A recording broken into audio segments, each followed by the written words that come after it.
What's going on? Rumor report, rumor report. This is the Rumor Report. Talk to him. With Angela Yee on The Breakfast Club.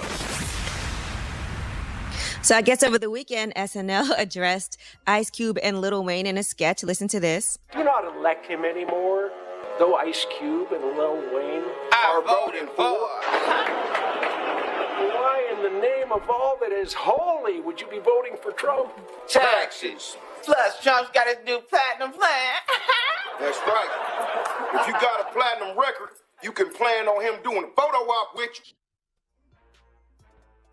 All right. Well, Ice Cube responded on social media. He put a bunch of laughing emojis and said, F you, SNL, trying to reduce me to greed. Yeah, I think it's whack the way they really keep lumping Ice Cube in with people who have vocally advocated for Trump, because what Cube is doing is not that. Like, Cube has a plan and he's willing to engage with whoever's in power to get it done. To say he's MAGA is just loud and wrong. Right. Well, there's all kind. I saw people saying that you were on social media posting a clip of you, and they said you were advocating for Trump. How was I advocating for Trump? I don't know. It was some clip, and it said Joe Biden's worse than Donald Trump. Yeah, that was from last year when I was on T.I.'s Expeditiously podcast, but I was breaking down Joe Biden's record in the Senate, everything from the 86 mandatory minimum sentencing to the 88 crack laws to the 94 crime bill. So, yeah. I saw all of the Trump supporters saying that, yes, finally, he admits it.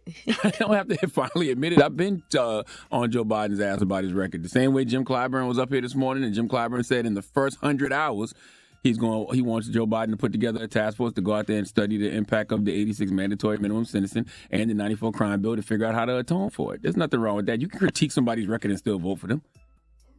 All right, now Saweetie has clarified some of her comments too. And so people were really making this a big topic of conversation.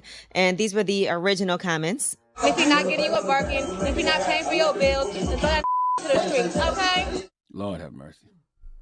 Now, this is all because she was promoting her new song, Back to the Streets, right? So she was having a good, fun time talking about it. Here's what she has to say now, just to clarify.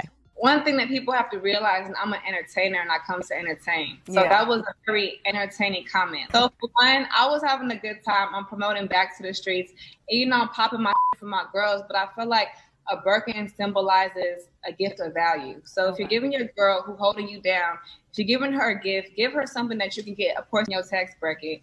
And that's okay. The whole reason I did Back to the Streets is for women to realize their value. And if they aren't being valued, send him back to the streets. Yeah, basically what Saweetie is saying is act your wage, okay? In her life, in her lifestyle, based off the money she's making and the money her man's making, a Birkin is, I guess, the ultimate sign of value that somebody can give you, right? Yeah, so she's saying whatever it is, as women, we should value ourselves and know that if you're with somebody, they should value you too. But we do know that that's how I broke it down. Gifts don't mean a man values you, though, right? Like we can. I think say that, thoughtful right? gifts are nice, though. It doesn't have to be expensive, but thoughtful. But what if he treats you like crap, but then still buys you a Birkin?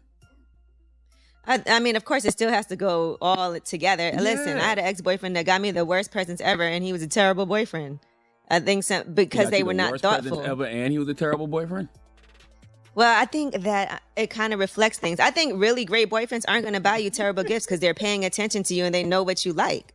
And so they'll do thoughtful things based on that. If they know you love something, then they'll take the time and care to, you know, make sure whatever they give you reflects that. Yeah, I just don't think, I get what you're saying. I just don't think the value is actually in the gift. The value is in how a person treats you, period. I would think. But what do I know? I'm right, But I think thoughtful things, and like if it's your birthday or Christmas and they know you care about those things and they get you something, it doesn't have to be something expensive. It could be an experience. It could be something, but it's just, the best gifts I think I've always gotten have always been not the most expensive ones. So, all right. Now, Beyonce's on the cover of British Vogue, and that new Ivy Park is out, which is amazing. It sold out like immediately, but I saw everybody getting their gift boxes in the house. I saw Roland Ray got some too, right? I have no idea. Did you see that? I thought that was your people's. Roland Ray from How was Catfish? First of all, you said I'm advocating for Trump. Now Roland Ray my people's. How are Roland Ray my people's? I don't know Roland Ray. Oh, okay. I thought you did. All right. Well, anyway, in the article, she also talks about Papado. They asked her favorite Texan delicacy, and she says she loves Cajun seafood at Papado's. That's dope. She also talks about barbecue in Texas. And she said, one thing that's surprising about her, she said, I know it's random, but I have 2 beehives, real ones. I've had them at my house for a while now. I have around 80,000 bees, and we make hundreds of jars of honey a year. Different level of cash right there, bro. Yeah, I know, no. She owns 80,000 bees. You know who else did that? Dr. Oz did that. Dr. Oz had a bee problem in his backyard, but instead of having the exterminator come through and kill him, he just had somebody come through and start harvesting the bees' honey. Well, there you have it. All right. Well, I'm Angela Yee, and that is your Rumor Report.